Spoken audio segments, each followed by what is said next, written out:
Les États-Unis viennent d'ordonner un gel total des demandes d'immigration en provenance de 19 pays. À partir d'aujourd'hui, plus rien ne passe.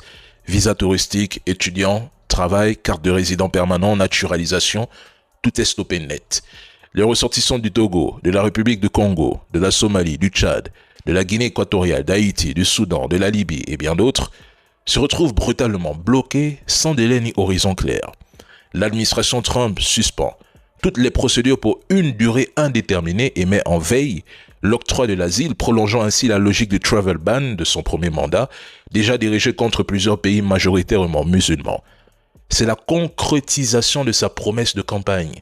Durcir encore plus l'accès au territoire américain au nom de la sécurité nationale. Et au passage, Donald Trump n'a pas hésité à qualifier la Somalie de pays pourri, oubliant que son pays, les États-Unis, ont contribué de façon majeure et répétée à la déstabilisation de la Somalie.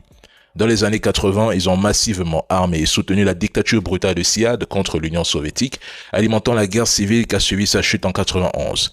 En 92-94, l'opération Restore Hope a commencé comme une mission humanitaire réussie mais s'est transformée en chasse aux seigneurs de guerre culminant avec le fiasco de Mogadiscio et un retrait brutal qui a laissé le pays dans l'anarchie totale. Enfin, à partir de 2006, Washington a financé et soutenu l'invasion éthiopienne contre les tribunaux islamiques, provoquant directement la naissance d'Al-Shabaab, puis a mené depuis 15 ans une guerre de drones et de raids qui a éliminé des centaines de civils, renforcé le recrutement terreau-terreau et empêché toute stabilisation durable. Au résultat, la Somalie est un État fantôme, des milieux de déplacés et une insécurité permanente que les États-Unis invoquent aujourd'hui pour justifier l'interdiction quasi totale de l'immigration somalienne.